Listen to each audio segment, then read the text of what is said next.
Golden Boy Bro wrecked my startup, so I ditched my toxic family for good. Alright, so let me start by saying this. I've hated my younger brother Matt for as long as I can remember.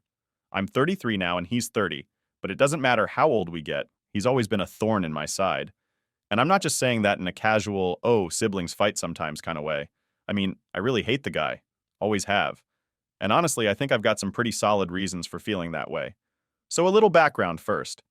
Growing up, our parents treated Matt like he was the second coming of royalty. They made it painfully clear that he was their favorite, their golden boy. They never even tried to hide it. Me? I was just the extra, the guy they tolerated but never really cared about. It's like no matter what I did, I was never good enough. Meanwhile, Matt could do the bare minimum, sometimes not even that, and get praised like he just cured cancer or something. I get it, some parents have favorites, but this wasn't just favoritism. This was full-blown worship.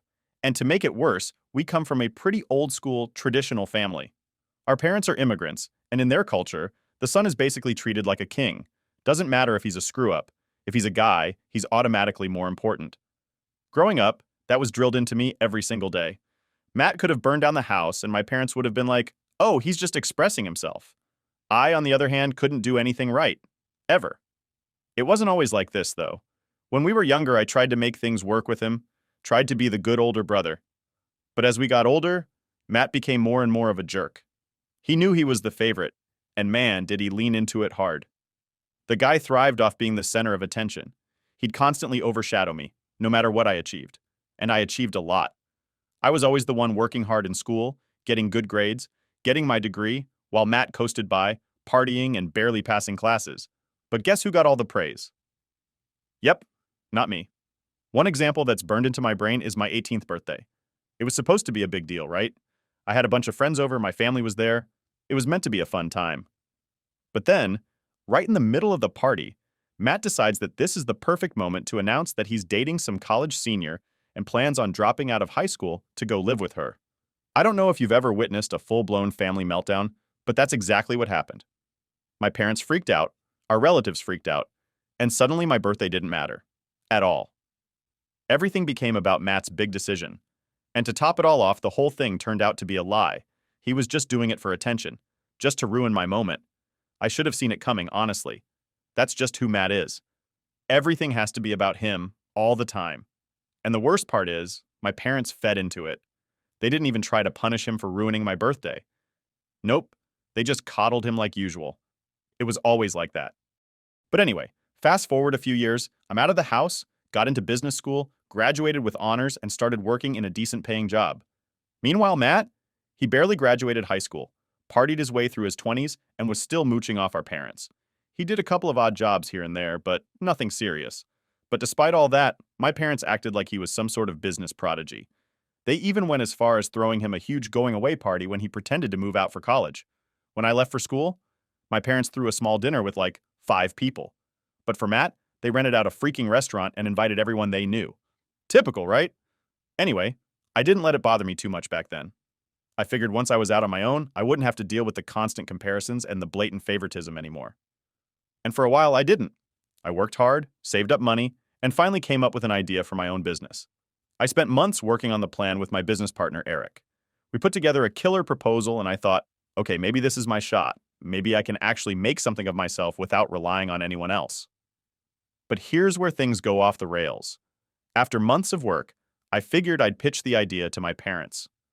My dad was always decent in business, and I thought, hey, maybe they'll want to invest. Maybe they'll actually support me this time. I mean, I didn't have high hopes, but it was worth a shot, right? And to my surprise, they were into it. They said they'd invest, help me get things going. I was over the moon. It felt like, for the first time in my life, they were actually backing me. But then Matt happened. I don't know what kind of twisted satisfaction he gets from screwing me over, but the guy convinced my parents that investing in my business was a bad idea. He told them that it was too risky, that I didn't have what it takes to succeed, and that they should pull out before they lost any money. The worst part? They listened to him. Just like that, all the promises they made, the money they said they'd invest, it was all gone. And this wasn't just casual talk. This was after I'd quit my job, after Eric and I had put everything on the line. I remember sitting in their living room trying to process what they were telling me. My dad just looked at me and said, "We've reconsidered. Matt thinks this isn't a good idea." That's it. No discussion, no warning, just blindsided me with it. I was furious. I mean, here I was, ready to start something that could have been huge, and they pulled the rug out from under me because my idiot brother had a bad feeling about it. I don't think I've ever been that angry in my life. I told them exactly what I thought of them, of Matt, of everything. I stormed out of the house and didn't look back. From that moment on, I was done with them. I couldn't believe that after everything I'd worked for, they'd still side with Matt. It wasn't just about the money, it was about them never believing in me, never seeing me as more than second best. And so, that was it. I cut them off completely. I didn't need their support, and I sure as hell didn't need Matt sabotaging everything I worked for. I was done. And looking back, it was probably the best decision I ever made. So after that whole disaster with Matt and my parents pulling out of my business deal, I was wrecked. Like, seriously. I had no idea what to do next. I had already quit my job and there was no going back to that. My business partner Eric was freaking out too. But he's the type of guy who tries to keep it together, you know? He just kept saying stuff like, "We'll figure it out, man." Even though I could tell he wasn't really sure how we were going to do that. Honestly, at that moment, I just felt completely screwed. I spent the next few days just sitting at home, going through everything in my head, trying to piece together how I got myself into this mess. It wasn't like I hadn't put in the work. I mean, I spent months building this business plan from the ground up, and it was solid. I had proof of concept, a detailed financial model, even a couple of smaller investors who were ready to chip in. But my parents were supposed to be the big piece, the ones who'd give us the boost we needed to get off the ground. And now? Now it was gone. All because Matt said I was going to fail. I kept replaying that conversation in my head, like, how could they just drop everything without even telling me why until I forced it out of them? I guess that's just how deep their blind trust in Matt goes. They believed him over me again. That realization stung the most, like I was never going to be seen as capable or even equal to him in their eyes. But I couldn't stay in that mindset forever. Eric and I had to regroup, fast. We started talking about next steps. The first thing we needed to figure out was whether we could salvage any of the investors we had lined up, the smaller ones who were willing to take a risk on us, but weren't going to be able to give us nearly as much as my parents would have. So we sat down and started making calls. And let me tell you, cold calling potential investors when you've just had your biggest financial backing fall through, it's not fun. It was basically a marathon of, sorry, we can't help, and maybe next time. The first few calls were brutal, and I could feel my hope draining with each rejection. But then, one day we got a call back from this small firm we'd pitched to a while back. They weren't offering anything huge, but it was something. It was enough to keep us from completely sinking, and at that point, that's all I needed. Eric and I jumped at the opportunity. We reworked our entire budget, cut costs, and decided we'd go lean until we could prove the business could stand on its own. It wasn't what we planned, but it was better than nothing. So we kept grinding, putting in long hours, trying to make sure every penny was accounted for. Here's the thing, though. Those first few months? Absolute hell. There were moments when I thought we were done for, like the entire business was going to crash and burn before we even got started. I couldn't sleep. I'd stay up all night worrying about whether we'd made the right choice, if we should have just thrown in the towel and gone back to our old jobs. But the thought of giving up made me sick. I'd already lost my family's support. I wasn't going to lose this too. This was all I had left. So Eric and I pushed through, running on fumes, trying to make it work. It wasn't easy, not by a long shot. We had to cut back on so many things we thought we needed. At one point, we were literally working out of a friend's basement because we couldn't afford office space anymore. But I wasn't complaining. We were still moving forward, even if it was slower than we expected. A few months in, something crazy happened. We got our first big client. I'm talking huge. We had been networking like crazy, trying to make connections with anyone who would hear us out. And somehow, it paid off. This client saw potential in what we were doing and decided to take a chance on us. It wasn't just a lifeline. It was the break we needed. The money started coming in, slowly at first, but it was enough to get us out of survival mode. We started building momentum, and for the first time since this whole mess began, I actually felt like maybe, just maybe, we were going to make it. But of course, things couldn't stay smooth for long. Right when we were starting to hit our stride, guess who comes crawling back into the picture? Yep, Matt. One day, out of nowhere, I get a text from him. It was weird because we hadn't spoken since I blew up at our parents. The text just said, "Hey, can we talk?" Like, really? Talk? After everything that happened? I almost didn't respond, but curiosity got the better of me. So I texted back, "About what?" He calls me, and I pick up, half expecting some apology or explanation. But nope. Turns out Matt had his own little disaster brewing, He didn't say much at first, just danced around the topic, but eventually he let it slip that he was in deep trouble with his own finances. Apparently he had made some bad investments, big shocker there, and was up to his neck in debt, and now he wanted my help. I couldn't believe the nerve of this guy. After he'd sabotaged my business, after he convinced my parents to screw me over, now he wanted me to bail him out? I was floored. I mean, what did he expect me to say? Sure, bro. Let me help you out after you ruined my life. Yeah, no. I flat out told him that wasn't happening. I wasn't his safety net, and if he was in trouble, that was on him. He tried to argue, saying that we were brothers, and that we should help each other out. I just laughed and hung up. There was no way in hell I was falling for that. After that call, I felt this weird sense of relief, like, finally, I was done with all of them. I wasn't tied to my family anymore, wasn't caught up in their drama. It was like a weight had been lifted off my shoulders. I'd survived without them, and now I didn't need them for anything. Eric and I kept growing the business. We hired a few employees, moved into a proper office, and started expanding. It was hard, but it was also the most rewarding thing I'd ever done. And every time I looked at how far we'd come, I knew it was because I didn't let Matt or my parents drag me down. I was free finally, and it felt damn good. Update 1. All right, so let me tell you about the time my parents and Matt came crawling back into my life. By this point, I hadn't spoken to any of them in almost 3 years. After the whole business sabotage thing, I cut them off completely, and honestly, it felt great. I didn't need their negativity, and I was doing just fine on my own. My business was starting to take off. Eric and I were getting new clients, and I was finally starting to feel like all the hard work was paying off. Life was pretty good. Then, one Sunday afternoon, I'm just chilling at home, thinking it's going to be a quiet day. But suddenly, there's a knock at the door. Now, I wasn't expecting anyone, so I was kind of confused. I opened the door, and guess who's standing there? My parents. I kid you not, it was like seeing ghosts. I hadn't heard from them since that last argument where I told them to basically get lost, and now, here they were, standing on my doorstep like nothing had happened. At first, I didn't know what to say. I just stood there staring at them, waiting for one of them to say something. My dad finally broke the silence, giving me this awkward smile and saying, "Can we come in?" Honestly, I didn't even want to let them in, but curiosity got the better of me. So I stepped aside and let them into my apartment. We sat down in the living room, and I was still waiting for some kind of explanation, maybe even an apology. But no. Instead, they start making small talk, asking me how I've been, how the business is going, all that fake "we care about you" stuff. I wasn't buying it.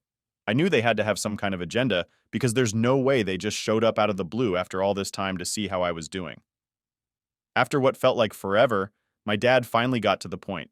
He looked me straight in the eyes and said, "We've been hearing about your success, your business. It's doing well, isn't it?" The moment those words left his mouth, I knew exactly where this was going. I just nodded, staying silent, because I wanted to see how far they'd take this. My mom jumped in next, saying, "We've been thinking, now that things are going so well for you, maybe it's time for us to be involved. We could invest, help you grow even bigger." I couldn't believe what I was hearing.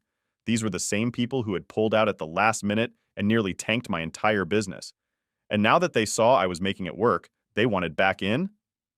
I didn't know whether to laugh or scream, but I kept my cool. I looked at them and said, "You want to invest in my business? Now? After you bailed on me when I needed you the most?" My dad tried to explain it away, saying something like, "Well, we weren't sure back then, but now we can see you've proven yourself." As if that was supposed to make everything okay. I wasn't having any of it. I told them flat out that I didn't need their money and that I wasn't interested in their support. I reminded them how they left me high and dry when I was desperate for help, and now that I was succeeding without them, they wanted to ride the wave. The more I talked, the more uncomfortable they got. My mom started tearing up, saying, "But we're your parents. We just want to be a part of your success." I wasn't falling for that guilt trip. I could see right through it. They didn't care about me or my success. They cared about being associated with it. They wanted the bragging rights, the chance to tell everyone that they had a hand in building something great, even though they had nothing to do with it. I stood up, signaling that the conversation was over. I told them they could leave and that I had nothing more to say. My dad, looking frustrated, tried one last time to convince me. He said, "You don't understand. We're family. You're supposed to let us help." That's when I lost it. I snapped and said, "You weren't family when you bailed on me, so don't pull the family card now."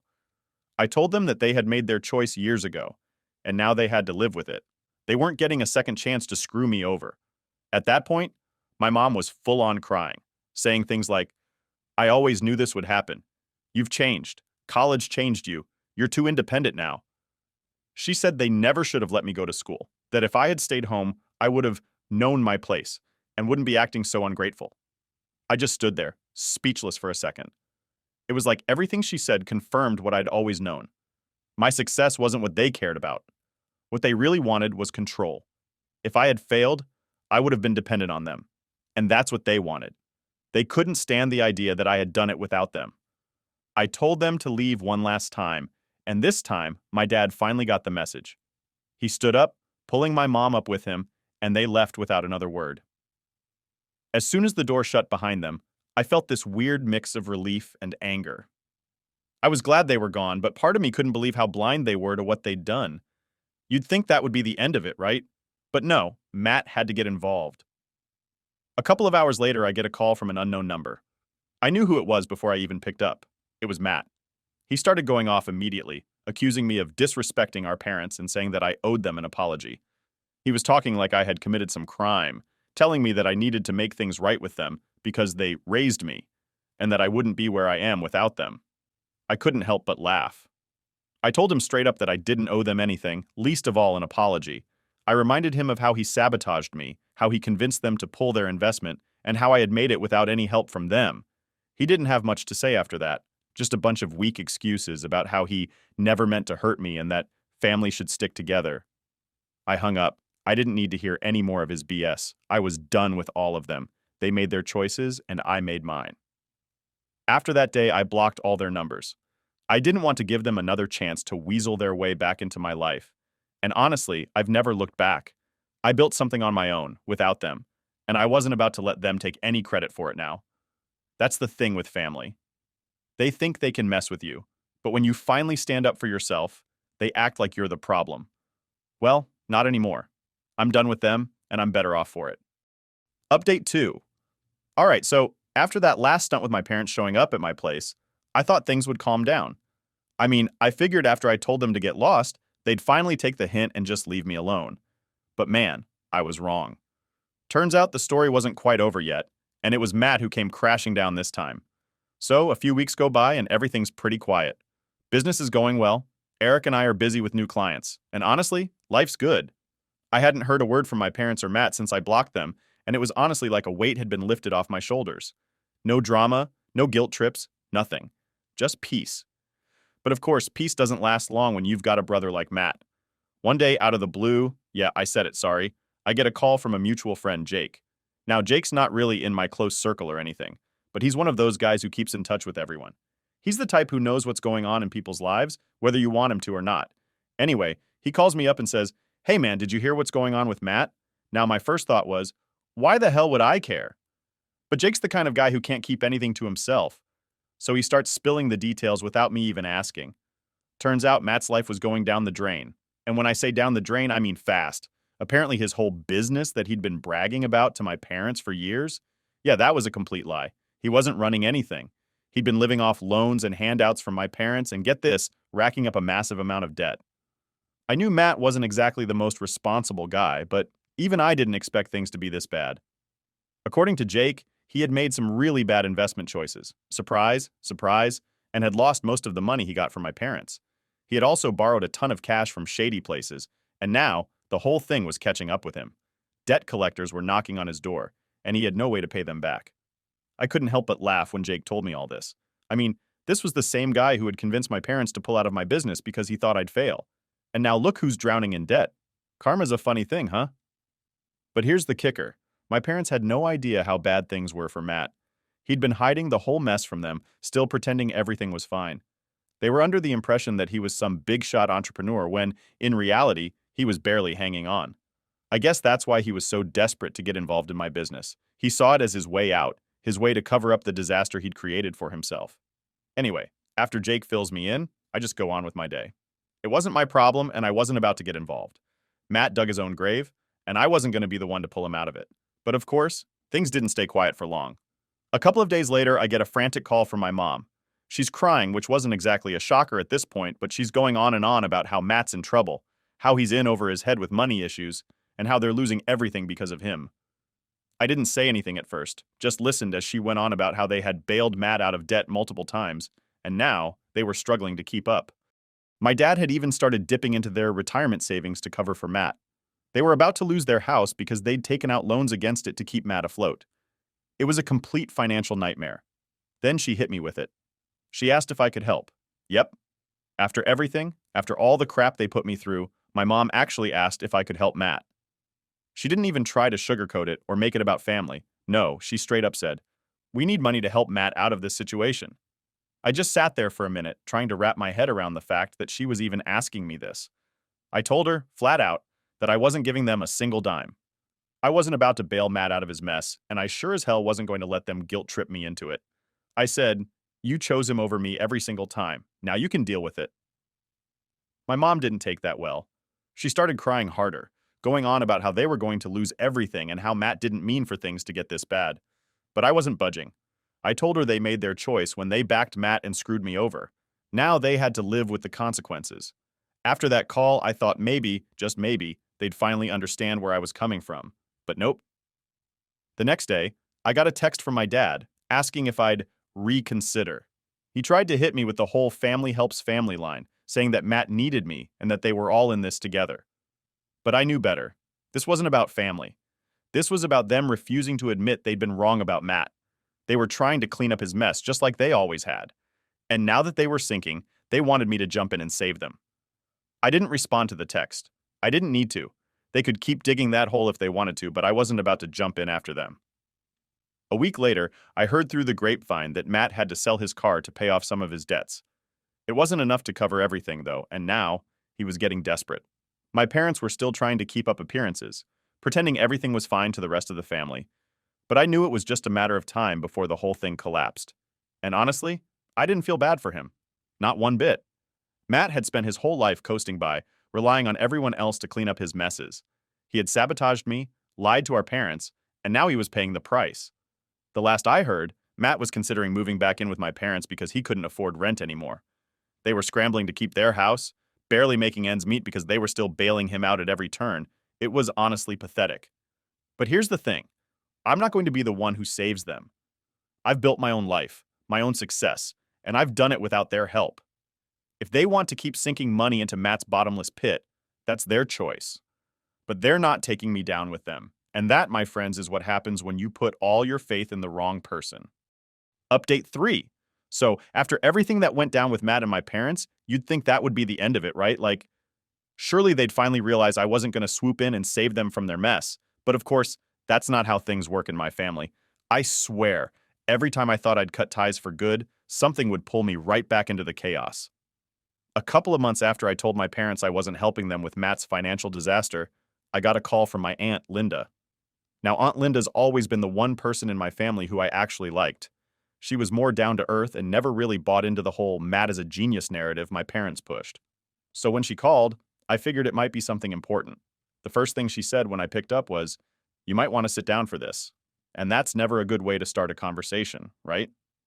I wasn't sitting though, and I told her to just spit it out. That's when she hit me with it. "Your parents are selling their house." At first, I wasn't sure if I heard her right. Selling the house? The same house they had sworn they'd never leave? The one they'd spent years telling everyone would stay in the family forever? I asked her why, but deep down, I already knew. Turns out, things had gotten worse for Matt. Like, way worse. He hadn't just racked up debt with some sketchy lenders. He was now being sued by one of the businesses he tried to partner with. And my parents had no choice but to sell the house to cover the legal fees and whatever was left of his debts. I didn't even know what to say. I just sat there listening to Aunt Linda lay out the whole mess. My parents were in total denial, apparently still convinced that Matt was just going through a rough patch and that things would turn around for him. They were selling their house, their retirement savings were gone, and they still thought Matt would somehow get back on track. It was crazy. My parents had always been pretty stubborn, but this was next-level delusion. I mean, they were literally throwing away everything they had to save a guy who didn't care. And the worst part? Matt wasn't even living with them anymore. He'd skipped town, probably to avoid all the people he owed money to. I asked Aunt Linda why she was telling me all this. Like, what did she expect me to do about it? And that's when she dropped another bombshell. My parents had been telling the rest of the family that I was the one refusing to help them, that I was the selfish son who wouldn't lift a finger to save the family home. I felt my blood boil. I couldn't believe it. Here I was, minding my own business, staying out of their mess, and now they were dragging my name through the mud to cover for Matt's screw-ups. Aunt Linda said she didn't believe them, but apparently a lot of the family did.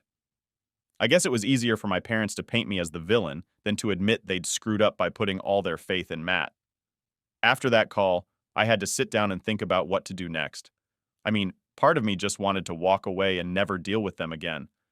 But another part of me was pissed that they were smearing my name to cover up their own mistakes. So, I decided to take matters into my own hands. I called my parents.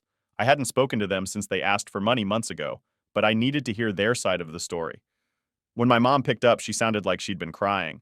She didn't even say hello. The first thing out of her mouth was, "Are you calling to help?" I couldn't believe it. Even after everything, she still thought I might swoop in and save the day. I asked her straight up, "Are you telling the family that I refused to help you save the house?" She hesitated. That told me everything I needed to know. I wasn't about to let her weasel her way out of this, so I pressed her harder. I told her I knew about the lies they'd been spreading, and that I wasn't going to sit back while they made me look like the bad guy. Finally, she broke down and admitted it. She said they didn't know what else to do. They were desperate, and they thought if they made me look bad enough, maybe I'd feel guilty and step in.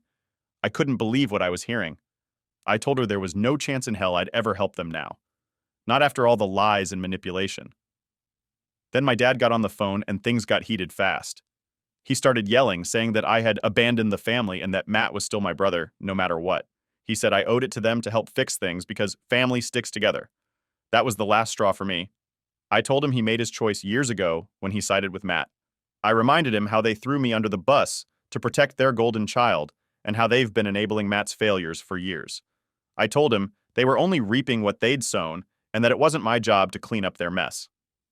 My dad tried to argue, but I wasn't listening anymore. I told him this was the last time we'd ever speak and that if they needed help, they could go ask Matt. After all, he was their favorite, right? I hung up before he could say anything else. I blocked both their numbers after that.